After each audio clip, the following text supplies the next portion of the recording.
Assalamualaikum warahmatullahi wabarakatuh. Halo semuanya, nama saya Nislina, mahasiswa Psikologi Universitas Muhammadiyah Bandung.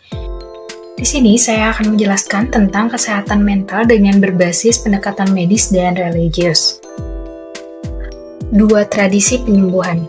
Di berbagai belahan dunia, terdapat dua institusi yang sangat berkaitan erat dengan kesehatan mental, yaitu institusi keagamaan dan institusi medis. Meskipun kedua institusi ini berada pada ranah yang sama, namun kedua institusi ini terjadi proses yang dinamis. Contoh tradisi penyembuhan dalam institusi keagamaan adalah yang pertama adalah meditasi yang diterapkan oleh agama Hindu dan Buddha, lalu Al-Quran yang diterapkan oleh umat Muslim, dan kitab Injil yang diterapkan oleh agama Kristen. Dalam institusi medis, contohnya seperti psikolog dan psikiater. Proses perkembangan terapi religius dan medis.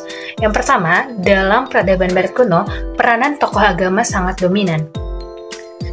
Hampir semua aspek kehidupan masyarakat dilandasi oleh aspek religius.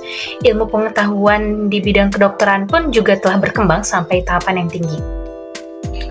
Pemuka agama yang merawat pasien gangguan mental juga turut menerapkan beberapa pengetahuan medis. Contohnya, dalam kuil Aesculapius di Yunani, seorang pemuka agama merawat pasien dengan doa, mantra, dan disertai perawatan psikologis seperti sugesti, hipnosis, dan kegiatan yang bersifat rekreasional. Kedua, pada kejayaan Yunani, banyaknya tokoh bidang kedokteran mengembangkan ilmu kesehatan mental. Contohnya, Hippocrates yang dianggap sebagai bapak psikiatri, juga beberapa di antara ahli medis lainnya, yaitu Asclepiades, Aretasius, dan Galenus. Selanjutnya, runtuhnya peradaban Yunani dan Romawi. Pengetahuan medis dan psikologis dibawa para ilmuwan Muslim dan dikembangkan di negara Islam. Seiring dengan berkembangnya pola pikir sekuler, terjadilah pemisahan peran antara pemuka agama dan ahli medis. Meskipun demikian, kedua jenis profesi ini tetap bekerja sama.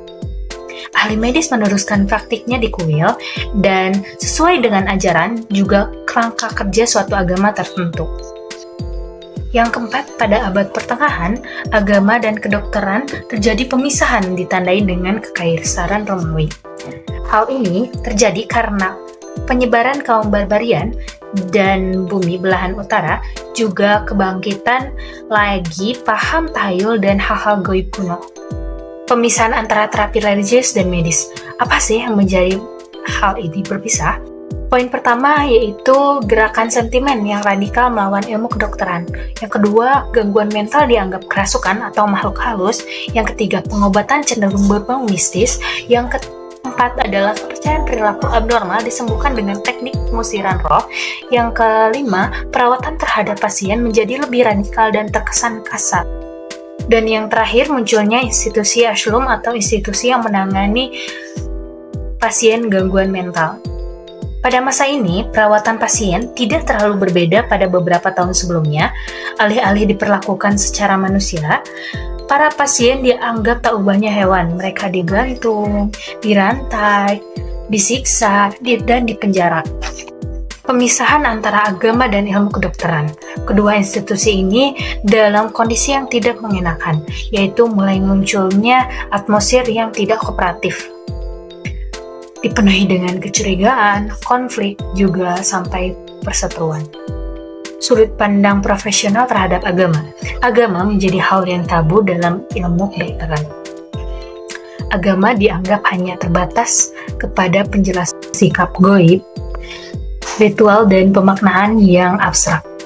Agama dianggap gejala neurosis yang obsesif dan berlaku universal.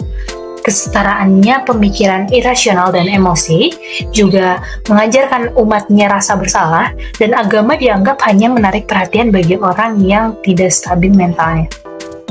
Sedangkan sudut pandang agamawan terhadap ahli medis menganggap profesional yang berkecimpung pada dunia kesehatan mental adalah ateis, menunjukkan usaha minim untuk mengeksplorasi relevansi keimanan dengan penyakit dan kesehatan, juga menganggap psikiatri dan psikolog adalah model sebuah agama baru. Pada abad ke-20, konflik pemisah pemuka agama dan ahli medis menemukan jalan tengah, ditandai dengan munculnya penelitian ilmiah menunjukkan peran agama signifikan dalam proses penyembuhan. Yang selanjutnya, isu-isu agama dalam praktik psikiatri menjadi model konferensi American Psychiatric Association atau APA, dan 83% aspek mengatakan bahwa aspek agama dipadu dengan praktik training medis atau perawatan kesehatan mental. Pada sisi agamawan, kesadaran akan pentingnya memahami perkembangan psikiatri dan psikologi, meningkatkan keterampilan konseling psikologis, pergerakan pendidikan klinis pastoral, dan kelompok medis agamawan mendedikasikan dirinya pada perawatan gangguan mental, mempraktikkan penyembuhan, dan menginterpretasikan ulang ajaran agama. Konteks dunia timur. Dalam konteks dunia timur, pendekatan terhadap kesehatan mental seringkali melibatkan unsur-unsur medis dan religius secara bersamaan. Persamaan pemahaman ini mencerminkan bahwa antara aspek fisik dan spiritual dalam memahami dan mengatasi kesehatan mental bersifat harmonis. Lalu, bagaimana proses pendekatan dalam konteks dunia timur? Yang pertama, pendekatan diawali dengan pendekatan medis. Yang kedua, pendekatan religius menuju ke harmoni keseimbangan dan keseimbangan antara dunia dan akhirat. Sekian dari saya. Terima kasih atas perhatiannya. Wassalamualaikum warahmatullahi wabarakatuh.